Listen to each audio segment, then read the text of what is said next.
Oh, Bezrat Hashem, la Gemara, ce matin, Shabbat, la page 140b. Il dit ici la Gemara, Marav Chisda, Barberav, de l'Onafiche le Rifta, lo lechol yarka. Barberav, un étudiant qui n'a pas assez d'argent, ou n'importe qui n'a pas assez d'argent, qui n'achète pas des légumes. Pourquoi? Il dit ici, Mishum de Garir, les légumes ouvrent l'appétit. Regarde dans des fêtes, dans des mariages, choses comme ça, l'entrée c'est quoi? Un avocat, avec un peu de légumes, avec la salade, choses comme ça, c'est pour ouvrir l'appétit. Il dit, puisqu'il n'a pas d'argent, lui, tu lui donnes, il va manger le légume, il va s'ouvrir l'appétit, mais il n'a pas quoi à manger, alors il s'est fait mal.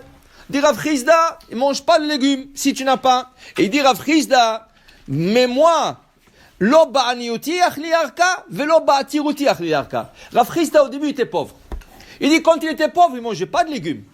Et il dit, après, il est devenu très riche. C'est un des plus grands riches du Talmud. Rav Chisda, c'est le plus grand riche. Et il nous dit le secret comment il est devenu riche. Comment il est devenu riche? Parce qu'il faisait Netilat Yadayim avec beaucoup d'eau. Tu parles il y a 1500 ans, qu'il n'y avait pas de robinet. Il fallait puiser d'eau. C'était difficile d'aller chercher l'eau. Lui, quand il faisait Netilat Yadayim pour le pain, il versait de l'eau, beaucoup d'eau. Il dit, ça, je sais que ça m'a emmené une bracha, ça lui a emmené une bracha. Ça lui a emmené un bracha. Il est devenu riche. Il est devenu riche. Il y a une petite kavana, une petite ferveur, intention qu'il faut faire quand on fait Netilat Yadayim. Le Rabbi Ishraï dit, dans la prière où on prie pour la parnassa, il y a deux endroits dans la prière où on prie par la parnassa, dans la Hamida. La première, c'est Barech Alenu, ou Barechenu, dépendamment de l'été. Barech Alenu, là-bas, est Hashana Azot, béni cette année, les Tova, les Bracha, tout ça. Ça, c'est la prière pour la parnassa. Il faut penser, là-bas, quand tu pries cette prière, tu fais cette prière, cette bénédiction, pense sur ta parnassa. Qu'est-ce que tu veux d'Hachem? La deuxième, c'est dans Shomei Atefila.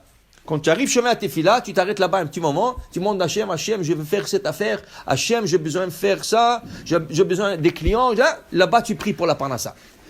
Dans la première prière, qui est Barech Alenu pour la parnassa, dit le Rabbi Ishraï, il y a un passage qui dit comme ça, Malé yadenu birchotecha, mais osher matenot yadecha.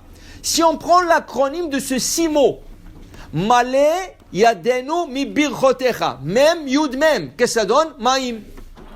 Mais osher matenot yadecha, même yud, encore maïm.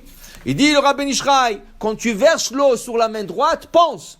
Malé, premier versement, Malé, deuxième versement, Yadenu, troisième versement, Mi birchotecha. Quand tu verses sur la main gauche, même, Me osher, deuxième versement, Yamatenot, Yadecha. Il dit ça va te donner la parnassa.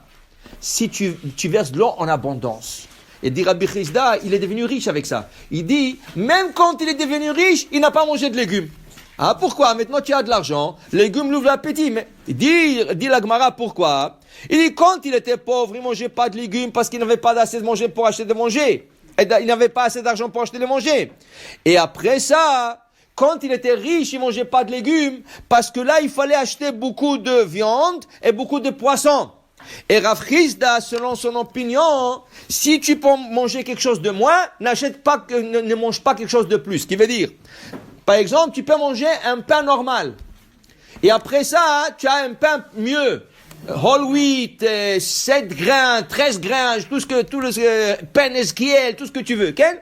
Alors il dit, Rav Chisda, si tu peux manger du pain normal, n'achète pas un pain de meilleure qualité. Et cette opinion a été supportée par Rav Papa. Rav Papa disait, si tu peux boire shichra, si tu peux boire de la bière, n'achète pas une bouteille de vin. Bois la bière. Dit la Gemara, mais c'est pas l'opinion de Chachamim. Chachamim disent que non. Pourquoi tu ne veux pas acheter une bouteille de vin quand tu dis non, tu peux boire de la bière, ne bois pas du vin. Tu peux manger un pain normal, blanc, ne mange pas le pain all wheat. Pourquoi? Il dit Rav Chisda, c'est baltashrit. C'est un gaspillage, c'est du gâchis. Tu détruis quelque chose. Dit la Gemara, non. Qu'est-ce qui est mieux? De manger un bon pain ou détruire son corps? Tu fais mal à ton corps. Si tu peux prendre un bon vin, ça envoie le cholestérol, ça va brûler tout le cholestérol, tout ça. C'est mieux que de prendre une bouteille de bière. La bière, ça gonfle. Okay? C'est mieux de s'occuper de son corps que de s'occuper de choses comme ça. Dit la Gemara, on ne suit pas Rav Chisda et Rav Papa. Si je te peux acheter un bon pain, whole wheat et tout ça, achète. Si tu peux acheter un bon vin au lieu de bière, achète. Tout ça, c'est pour s'occuper de ton corps. Okay? S'occuper de son corps, c'est mieux que s'occuper maintenant, se penser que c'est peut-être je peux m'arranger avec moi. Non.